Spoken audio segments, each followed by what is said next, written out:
In 1965, a tiny island in Southeast Asia became an independent country.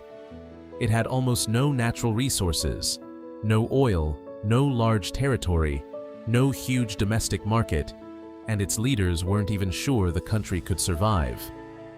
Today, that same island is one of the world's richest and most developed societies. Its skyline is filled with skyscrapers. Its airport is considered one of the best in the world. Its streets are famously clean, and its economy attracts some of the biggest companies on the planet. So how did a small, resource-poor island become a global economic powerhouse? The answer begins with one man, Lee Kuan Yew. By every means at my disposal, teach you and get the people of Singapore, help me teach you a lesson you won't forget. For more than 3 decades, Lee dominated Singaporean politics. He built housing for millions, transformed education, attracted foreign investment, created one of the world's most efficient public administrations, and he fought corruption with extraordinary determination. But there is another side to his story. His government restricted political opposition. The press operated under significant limitations. Political activists were detained without trial, and opponents accused his government of using the legal system to weaken political competition. So who was Lee Kuan Yew? A visionary statesman? An authoritarian ruler? Or something much more complicated? To understand that, we have to go back to the beginning. But first, make sure to like and subscribe. Lee Kuan Yew was born in Singapore on September 16, 1923, when the island was still part of the British Empire. He grew up in a relatively comfortable Chinese family and quickly proved to be an exceptionally bright student. He attended Raffles Institution and later Raffles College with the ambition of eventually studying law in Britain. But history had other plans. In 1942, the Japanese army invaded Singapore. The British surrendered, and the supposedly invincible colonial power had been defeated. For the young Lee Kuan Yew, the Japanese occupation became one of the defining experiences of his life. He narrowly escaped the Japanese military's anti-Chinese purge known as Sukching, an experience that left a lasting impression on him. The occupation taught Lee a lesson he would carry for the rest of his political career. A small country cannot assume that a powerful ally will always protect it. Singaporeans, he believed, had to control their own destiny.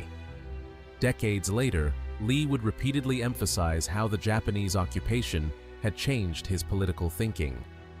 The lesson was simple: survival could never be taken for granted. And that idea would eventually become one of the foundations of modern Singapore. After the war, Lee went to Britain to study law at Cambridge, where he graduated with first-class honors. But instead of building a comfortable legal career in Britain, he returned to Singapore and became a lawyer. More importantly, he began working with trade unions. This was a crucial turning point.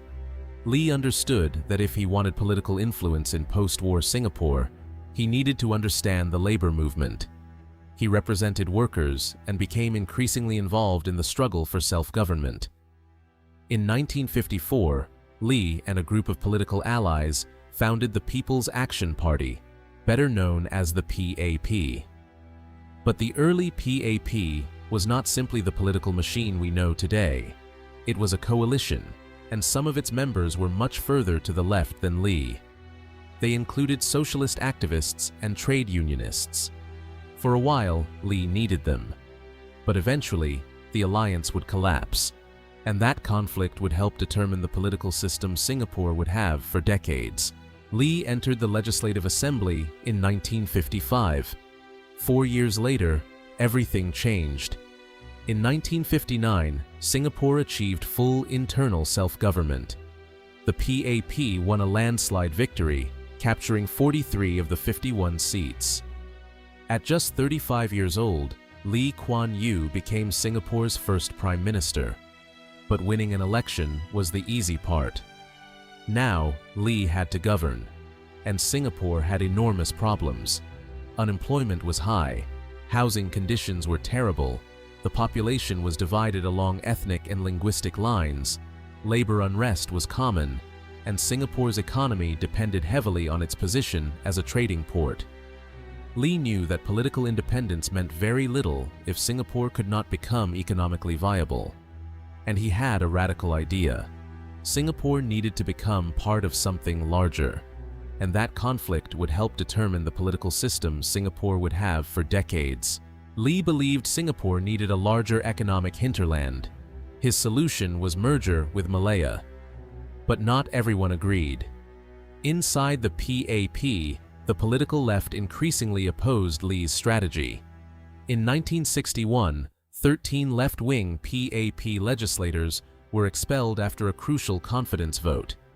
They went on to form the Barisan Sosialis, or Socialist Front. Suddenly, Lee had a serious political rival. And this brings us to one of the darkest and most controversial episodes of his career. And he had a radical idea. Singapore needed to become part of something larger, and that conflict would help determine the political system Singapore would have for decades. On February 2, 1963, Singapore authorities launched an operation known as Operation Cold Store. More than 100 people were arrested and detained without trial. The official justification was national security. The government argued that the operation targeted communist influence and organizations connected to the communist underground, and the historical context matters. This was the Cold War. Communist insurgencies were active across Southeast Asia, and governments were deeply concerned about revolutionary movements. But there was another interpretation. Critics argued that Cold Store was also politically motivated. They pointed out that many of those detained were members or supporters of the left-wing opposition, and some of those arrested denied being communist agents. So, when discussing Cold Store, there are two competing narratives. One says Lee was protecting a vulnerable country from a genuine communist threat. The other says Lee used national security to eliminate his most dangerous political opponents.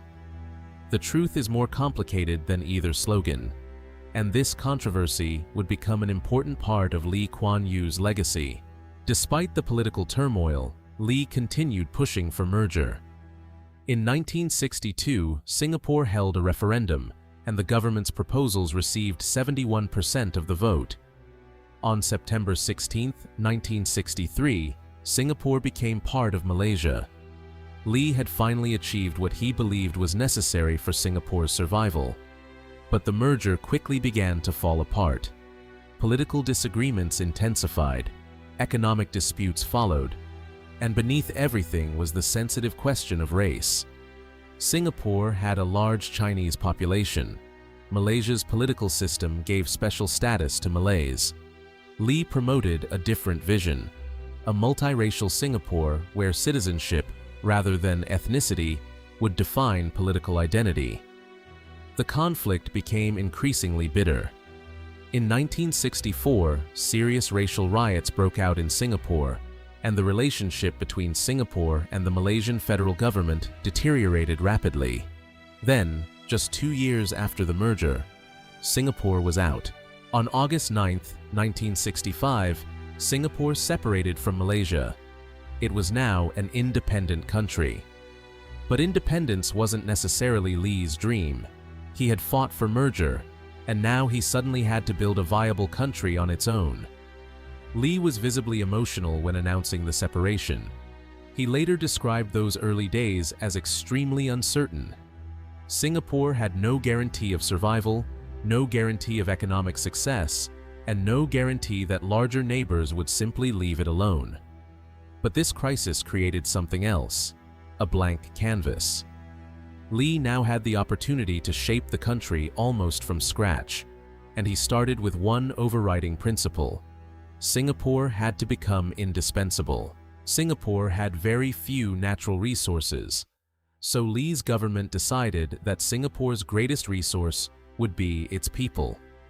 The strategy was pragmatic: attract foreign investment, build infrastructure, train workers, create a reliable legal and administrative system, and make Singapore one of the safest places in Asia to do business. The government actively courted multinational companies.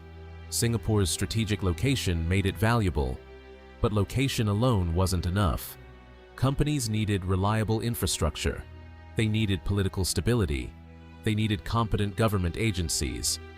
And they needed to know that corruption wouldn't determine who won contracts. The results were remarkable. Over the following decades, Singapore transformed from a relatively poor post-colonial economy into a high-income global hub. But Lee's economic model wasn't simply capitalism. It was capitalism with an unusually strong state. The government planned, the government invested, the government regulated. And sometimes, the government told citizens exactly how it expected society to behave. One of Lee's most important achievements was something much less glamorous than skyscrapers: housing. In the early years of independence, Singapore faced a severe housing shortage. The government responded through the Housing and Development Board, or HDB, with an enormous public housing program. But there was an important twist. The government didn't simply want people to rent apartments. It wanted citizens to own them. That helped create a society in which millions of people had a direct financial stake in the country's stability. Today, HDB housing remains one of the defining features of Singapore. And urban planning became a central part of Lee's vision. Singapore wasn't just supposed to be rich, it was supposed to be organized, dense but livable, modern but green, efficient but attractive. Lee wasn't simply building apartments, he was building a society. Lee also understood that Singapore had another problem. Its population was ethnically diverse: Chinese, Malay, Indian, and many other communities. If ethnic divisions became political divisions, the country could become unstable. So Singapore developed a national identity built around multiracialism. English became extremely important as a common working language, while students continued learning their designated mother tongue. Education became one of the pillars of Singapore's development. Lee's logic was straightforward. Singapore had no oil, no gold, no massive agricultural sector. Its most valuable resource was human talent. So, the government invested heavily in education, creating a highly skilled workforce capable of competing globally. But Lee's approach to society had another characteristic. He believed government should shape behavior, and that's where the famous image of the nanny state comes from. Singapore became famous for being clean, orderly, and heavily regulated. The government launched campaigns against littering. It regulated public spaces, it restricted certain forms of behavior, and it imposed strict penalties for offenses that might receive much lighter punishment elsewhere. This produced an unusual reputation. Singapore was incredibly safe and efficient, but critics called it a nanny state. The government, they argued, treated adults as if they needed to be constantly supervised. And perhaps the most famous example is chewing gum. In 1992, Singapore banned the sale and import of chewing gum after problems involving discarded gum and public infrastructure, including the MRT. But here's the catch. The popular internet version of the story is often wrong. Singapore did not simply make chewing gum illegal to chew. The major restriction was on its sale and import. Later, exceptions were introduced for therapeutic gum. So yes, Singapore really did ban chewing gum sales. But no, you weren't simply going to prison for putting a piece of gum in your mouth. Another case became an international symbol of Singapore's strict justice system. In 1994, American teenager Michael Fay was convicted of vandalism and sentenced to caning. The punishment caused outrage in the United States. American critics considered it excessively harsh, while Singapore defended the sentence as part of its commitment to law and order. And here's another common misconception. Michael Fay was not caned for chewing gum. He was convicted of vandalism. The gum story and the Fay case became mixed together in Western popular culture. But the controversy revealed something important. Singapore's leaders believed strict punishment could deter crime. Critics believed deterrence could not justify excessive punishment. And once again, Lee's political philosophy came down to the same question. How much individual freedom should a society sacrifice for order? This is where the story becomes much more complicated, because Singapore's economic success is undeniable, but so is the dominance of Lee's political system. The PAP has governed Singapore continuously since self-government in 1959. During Lee's time in office, opposition parties faced significant obstacles. Freedom of expression and assembly were restricted. The media operated within a tightly regulated political environment, and political opponents sometimes faced lawsuits and legal pressure. Human Rights Watch has documented concerns involving restrictions on freedom of expression and assembly, as well as the use of legal mechanisms against political opponents. One of the most famous opposition figures was J.B. Jeyaretnam. His political career became entangled in legal battles that eventually contributed to his removal from parliament. Supporters of Lee argued that Singapore's political system protected stability. Critics argued that stability came at the expense of genuine political competition, and this leads to the most important debate surrounding Lee Kuan Yew. Was Singapore a democracy? Yes, it held elections. But was it a liberal democracy in the Western sense? That's much harder to argue. A more useful description may be this: a highly controlled electoral system dominated by one political party. And that distinction matters. There is, however, one part of Lee's governing philosophy that even many critics acknowledge: his determination to fight corruption. Lee believed corruption could destroy a country. So Singapore developed strong institutions to investigate and punish corrupt behavior. Public servants were expected to maintain high standards, and government salaries were deliberately made competitive in an effort to attract capable professionals and reduce incentives for corruption. The result was a public administration that became famous for efficiency and integrity. Lee's philosophy was simple: if you want a clean government, you have to make corruption dangerous. And if you want talented people to work for the government, you have to make public service attractive. This became one of the pillars of the Singapore model. In 1990, after more than 31 years as Prime Minister, Lee Kuan Yew stepped down. But he didn't disappear. He became Senior Minister, and in 2004, he became Minister Mentor. He remained inside government until 2011. That meant Lee had spent more than half a century at the center of Singaporean politics, but his greatest test was still ahead. Could the system survive without him? It did.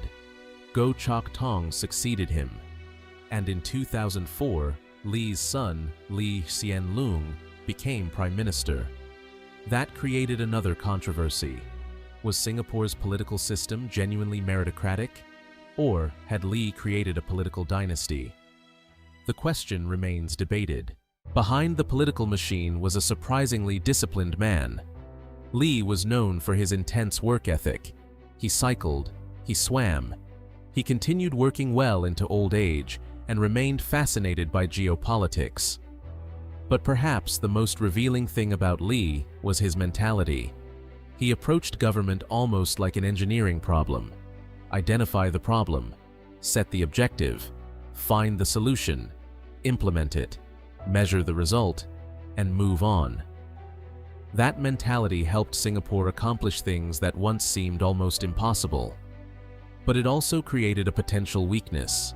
Because societies are not machines, people don't always respond predictably, and efficiency is not the same thing as freedom. On March 23, 2015, Lee Kuan Yew died at the age of 91. Singapore entered a period of national mourning, and huge crowds gathered to pay their respects. For many Singaporeans, Lee wasn't simply a politician. He was the founder of modern Singapore, the man who had transformed a struggling post-colonial city into a global economic center, the man who built housing, expanded education, created a powerful civil service, attracted foreign investment, and turned survival into prosperity.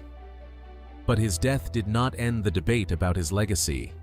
It intensified it. So, was Lee Kuan Yew a hero? Was he an authoritarian? The answer depends on what you believe a government should prioritize. If you prioritize economic development, stability, low corruption, and long-term planning, Lee's record is extraordinary.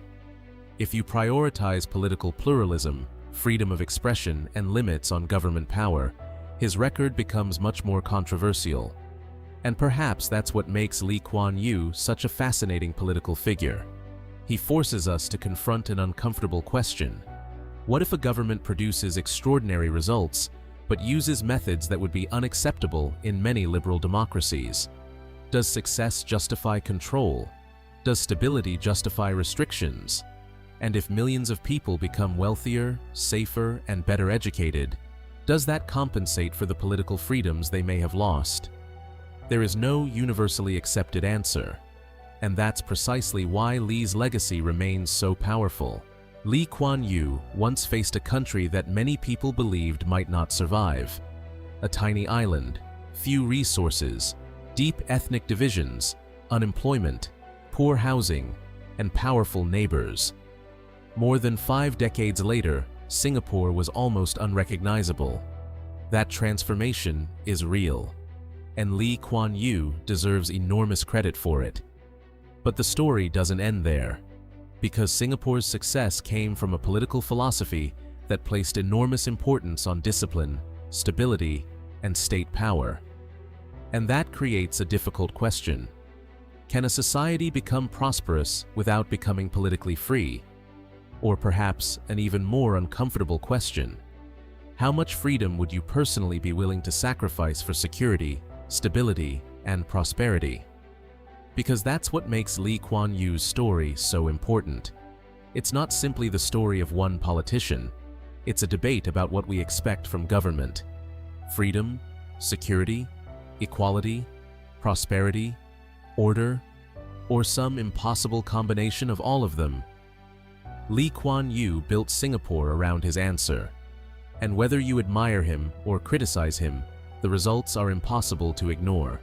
This was the story of Lee Kuan Yew, the man who built Singapore, and the price of his success. What do you think? Was Lee Kuan Yew a visionary leader, or did Singapore pay too high a price for its success? Let me know in the comments. And if you want to understand the people who shaped the modern world, their victories, their failures, their ideas, and their controversies, subscribe. Because the next leader has a very different story. See you in the next episode.